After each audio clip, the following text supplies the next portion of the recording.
Good morning ninth class, how are you? I hope सब लोग अच्छे होंगे। लास्ट क्लास के अंदर हमने सेल का डायग्राम देखा था लास्ट। उसके अंदर हमने उसके डिफरेंट ऑर्गेनल्स का स्ट्रक्चर बनाया था डायग्राम के अंदर, और ये देखा था कि डिफरेंट ऑर्गेनल्स जो हैं सेल के अंदर पाए जाते हैं, और एक फ्लो चार्ट भी हमने देखा था, ठीक है, जो कि सेल के अंदर पाया जाता है। नेक्स्ट जो है वो ये है कि हम अब सेल के अंदर जितने भी पर्टिकुलर ऑर्गेनल्स हैं उनका हम इंडिविजुअल क्या करेंगे, अब स्टडी करेंगे। ठीक है, सेल को हमने 3 पार्ट्स में डिवाइड किया था, सेल मेम्ब्रेन, ठीक है, साइटोप्लाज्म एंड न्यूक्लियस। ये 3 पार्ट्स थे सेल के, जिसमें से सबसे फर्स्ट जो पार्ट है हमारा वो है सेल मेम्ब्रेन। तो हम बात करेंगे सेल मेम्ब्रेन की। ठीक है, सबसे पहले बात करेंगे सेल मेम्ब्रेन की। तो सेल मेम्ब्रेन के अंदर जो है उसकी स्ट्रक्चर जो है किस तरह की होती है और उसका फंक्शन जो है उसकी हम बात करेंगे। ठीक है, ओके।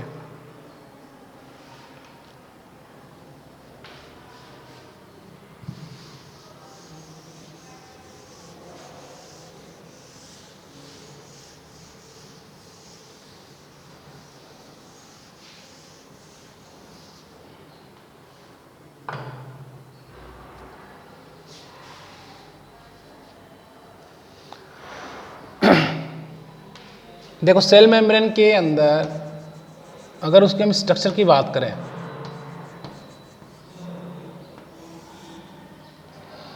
सेल मेम्ब्रेन के अंदर हम उसके स्ट्रक्चर की बात करें तो फर्स्ट जो हमें याद होना चाहिए कि जब भी कोई पूछे हमसे कि सेल मेम्ब्रेन किसकी बनी होती है, तो हमें ये वर्ड जरूर भी याद होना चाहिए, फोस्फोलिपिड बाइलेयर।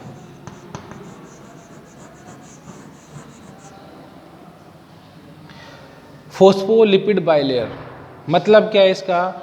हमारी जो सेल मेम्ब्रेन है वो फोस्फोलिपिड, फोस्फोरस प्लस लिपिड जब आपस में जुड़ते हैं तो उसको बोलते हैं फोस्फोलिपिड। तो जो हमारी सेल मेम्ब्रेन है वो बनी होती है किसकी? फोस्फोलिपिड की। बाइलेयर का मतलब होता है कि फोस्फोलिपिड जो हम बोल रहे हैं, फोस्फोलिपिड जो मॉलिक्यूल हम बोल रहे हैं, उनकी डबल लेयर होती है। बाई का मतलब होता है डबल, लेयर हम जानते हैं। तो फर्स्ट जो हमें याद होना चाहिए वो क्या है कि हमारी जो प्लाज्मा मेम्ब्रेन है वो क्या है? फोस्फोलिपिड बाइलेयर स्ट्रक्चर है। इसके अंदर कुछ ट्रांसपोर्ट प्रोटीन भी पाए जाते हैं एंड चैनल प्रोटीन।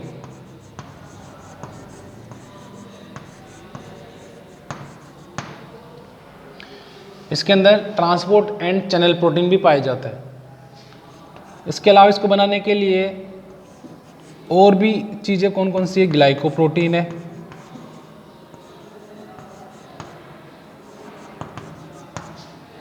ग्लाइकोलिपिड है,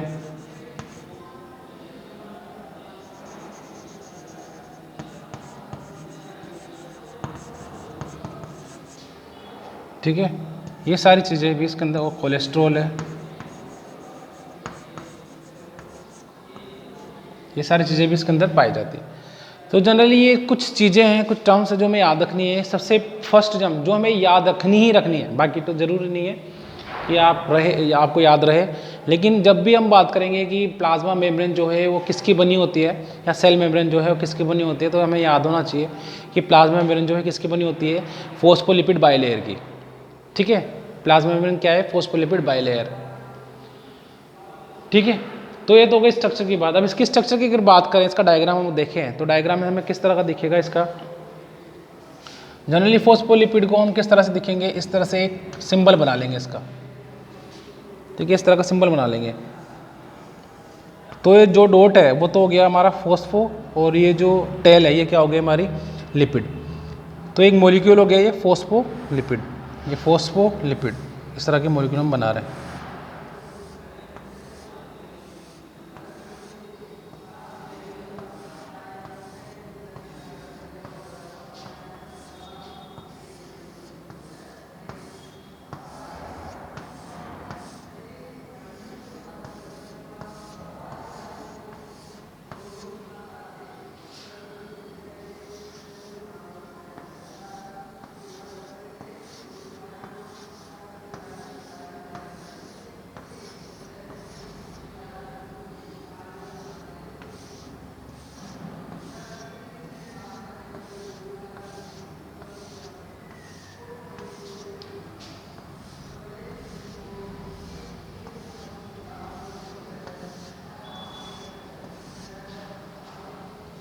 इस तरह की स्ट्रक्चर होती है।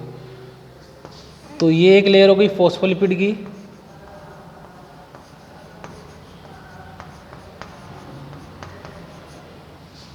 ये दूसरी लेयर हो गई फॉस्फोलिपिड की।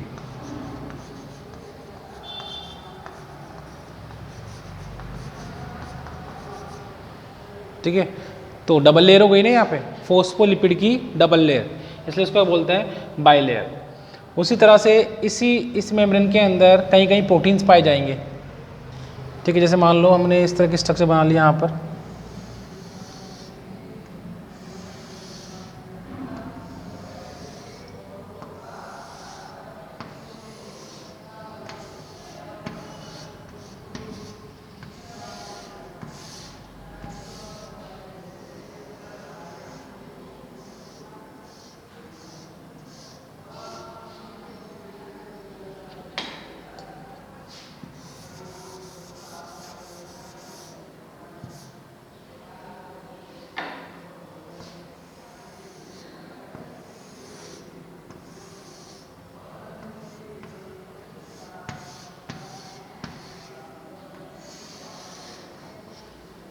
ठीक है, इस तरह के प्रोटीन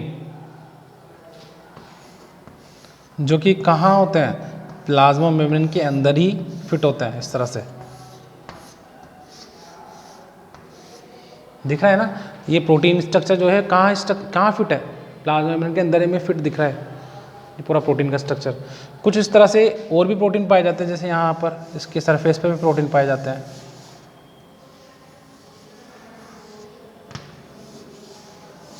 कुछ इस तरह से भी प्रोटीन पाए जाते हैं।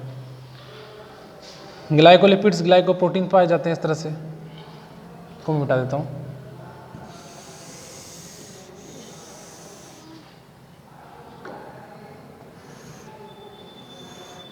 ग्लाइकोलिपिड हो गए,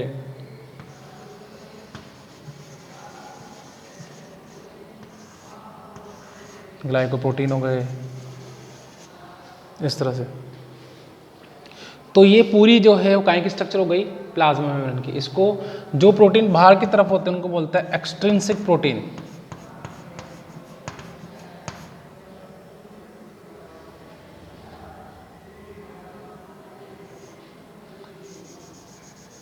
इनको तुम बोल दो ट्रांसपोर्ट प्रोटीन बोल दो।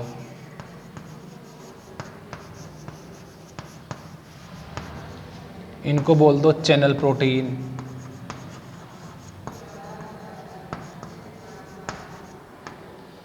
ठीक है, इसको बोल दो ग्लाइकोलिपिड।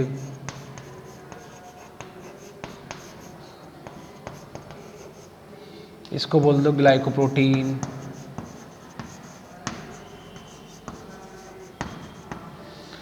ठीक है, तो इस तरह से प्लाज्मा मेम्ब्रेन के स्ट्रक्चर के अंदर डिफरेंट मॉलिक्यूल्स जो हैं वो पाए जाते हैं। मेन जो है प्लाज्मा मेम्ब्रेन वो बनी होती है फॉस्फोलिपिड बाइलेयर की।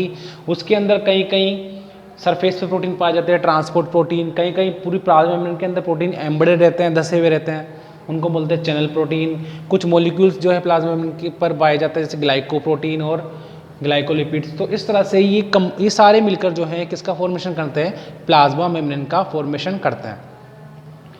तो ये तो काफ़ी डिटेल में मैंने तुम्हें स्ट्रक्चर बता दिया, इतना नहीं है एनसीईआरटी के अंदर, तुम्हारी क्लास के अंदर, तुम्हारी बुक के अंदर इतना नहीं है, फिर भी एक नॉलेज के लिए हमें ये पता होना चाहिए। तो इस तरह की स्ट्रक्चर जो है हमारे प्लाज्मा मेम्ब्रेन की होती है। अब ये सारी जो स्ट्रक्चर है वो एक्चुअली में कहाँ है, सेल के अंदर कहाँ है, ये जो मैंने बनाई है सेल, इसके अंदर न्यूक्लियस, ये एंडोप्लाज्मिक रेटिकुलम, ये सारी चीज़ बनाते हैं हम सेल के अंदर। तो ये जो बाउंड्री है ना, एक्चुअली में ये जो बाउंड्री है, ये पूरी बाउंड्री, ये बाउंड्री इस तरह से बनी हुई है, ये इस तरह से, ये इस तरह की बाउंड्री है पूरी।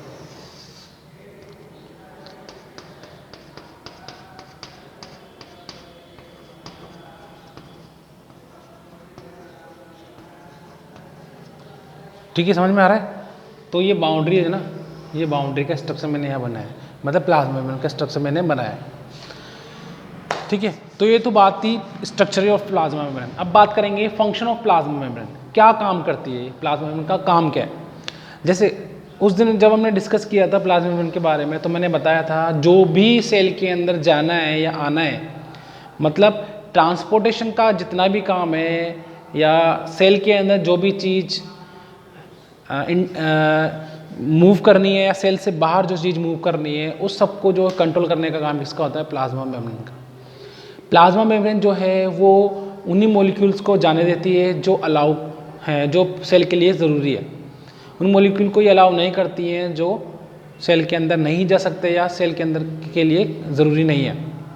या फिर प्लाज्मा मेम्ब्रेन जो है वो क्या करती है, सेलेक्टेबल होती है। सेलेक्टेबल का मतलब होता है कि ये सेलेक्टेबल जो सब्सटेंस है, मॉलिक्यूल्स हैं, उनको ही सेलेक्ट करके सेल के अंदर जाने देती है। ठीक है। इसके अलावा हमें पता है कि अगर प्लाज्मा मेम्ब्रेन नहीं होगी तो क्या होगा, जो साइटोप्लाज्म है उसका एग्जिस्टेंस ही नहीं रहेगा। साइटोप्लाज्म को होल्ड रखने का काम किसका है, प्लाज्मा मेम्ब्रेन का है। तो है, अगर प्लाज्मा मेम्ब्रेन ही नहीं है तो साइटोप्लाज्म भी कैसे होल्ड रहेगा। साइटोप्लाज्म भी क्या हो जाएगा, बाहर निकल जाएगा और अल्टीमेटली सेल क्या हो जाएगी, डेड।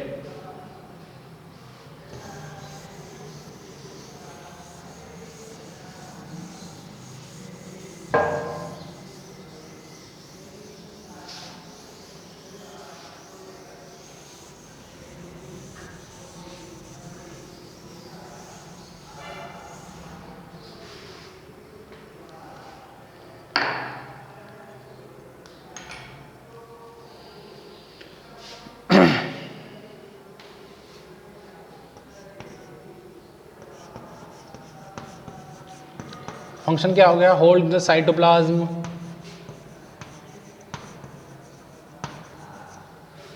ठीक है, साइटोप्लाज्म को होल्ड रखता है। ठीक है, इसके अलावा और क्या काम होता है इसका,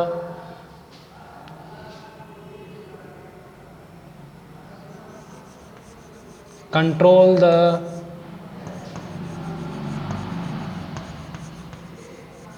मूवमेंट ऑफ various molecule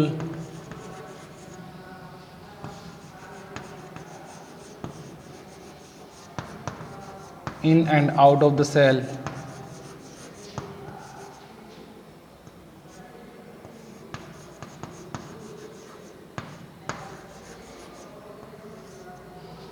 ठीक है, movement of various molecule cell के अंदर बाहर जाने के मूवमेंट को क्या करते हैं, कंट्रोल करते हैं। कौन सा मॉलिक्यूल जाना है, कौन सा आना है, इसको कंट्रोल करने का काम किसका होता है, प्लाज्मा मेम्ब्रेन का होता है।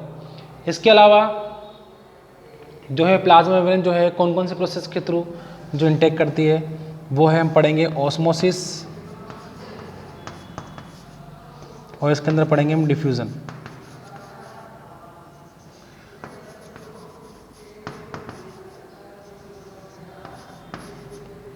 मेन जो प्रोसेस है वो हम पढ़ेंगे।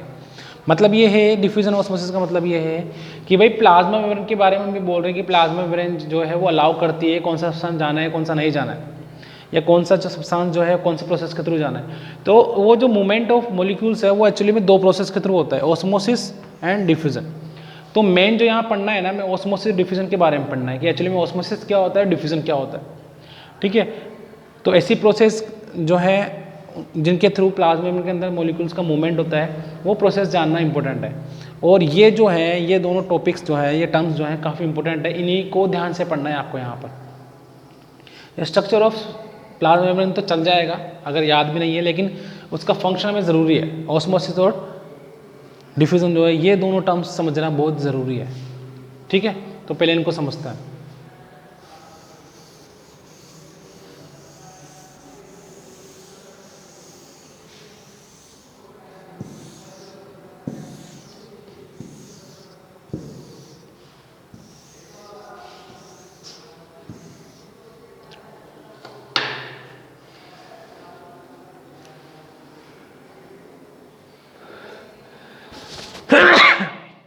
सॉरी,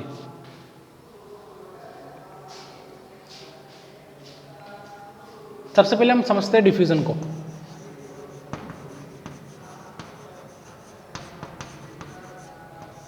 डेफिनेशन लिखेंगे पहले इसकी।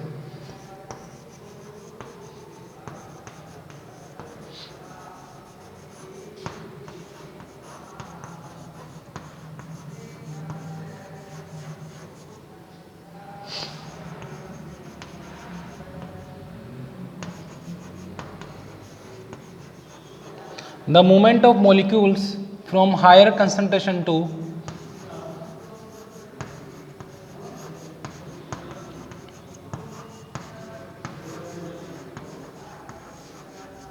Lower concentration.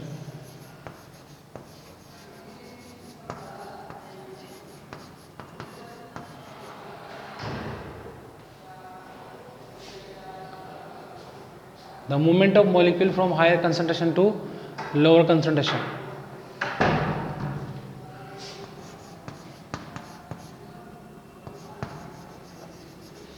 Till then, equilibrium.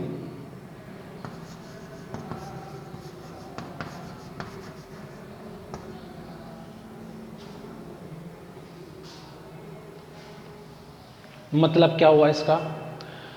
देखो, इसका मतलब सिंपल सा यही है।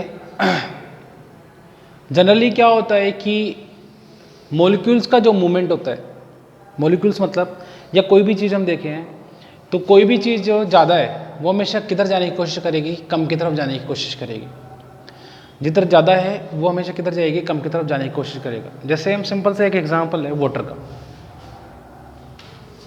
ये बकेट है, इसके अंदर पानी भरा हुआ है,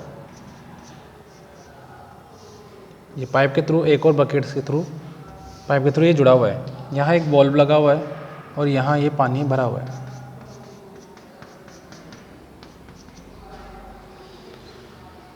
ठीक है, ए एंड बी। तो ए के अंदर जो है वो पानी जो है हमें ज़्यादा दिख रहा है, बी के अंदर पानी जो है कम दिख रहा है। ठीक है, जैसे मैं यहाँ से वॉल को ओपन करूँगा, यहाँ से वॉल ओपन करूँगा तो क्या होगा? वाटर का मूवमेंट कहाँ से कहाँ होगा? बी से ए होगा कि ए से बी होगा? सिंपल सी बात है, कहाँ से कहाँ होगा? ए से बी होगा, क्योंकि यहाँ पर वाटर के मॉलिक्यूल ज़्यादा है, इधर वाटर के मॉलिक्यूल कम है। तो वाटर के मॉलिक्यूल का मूवमेंट हाई कंसंट्रेशन टू, मतलब जिधर ज़्यादा है उधर से कहाँ हो रहा है? लो कंसंट्रेशन, मतलब जिधर कम है। तो इसी तरह की प्रोसेस को हम क्या बोलते हैं? डिफ्यूजन बोलते हैं। The movement of molecule from higher concentration to lower concentration till then equilibrium. Equilibrium का मतलब कब तक मूवमेंट होगा? मूवमेंट कब तक होगा? जब तक कि इधर और इधर दोनों के अंदर पानी इक्वल नहीं हो जाए। जब तक मूवमेंट होगा ना, क्या मूवमेंट होता ही रहेगा? ऐसा नहीं है ना। जब इधर और इधर दोनों तरफ लेवल क्या हो जाएगा? इक्वल हो जाएगा ना, तब मूवमेंट जो है वाटर के मॉलिक्यूल का वो रुक जाएगा। सिंपल सा है ना, ऐसा ही होगा।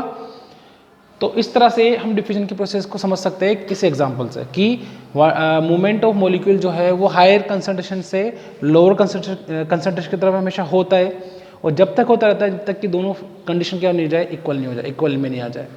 इसी को हम क्या बोलते हैं? डिफ्यूजन। ये सब जगह यही कंडीशन है। मॉलिक्यूल्स जहाँ ज़्यादा होते हैं वो हमेशा कहाँ जाने की कोशिश करते हैं? कम की तरफ जाने की कोशिश करते हैं। क्लियर हुआ ये चीज़? तो ये था डिफ्यूजन की प्रोसेस। नेक्स्ट जो हम पढ़ेंगे वो है ऑस्मोसिस, वो नेक्स्ट क्लास के अंदर देखेंगे। Diffusion osmosis both are the कई हद तक सेम है, लेकिन डिफरेंस उनमें क्या है? डिफ्यूजन जो है वो सॉलिड, लिक्विड, गैस, तीनों तरह के मॉलिक्यूल्स का डिफ्यूजन हो सकता है।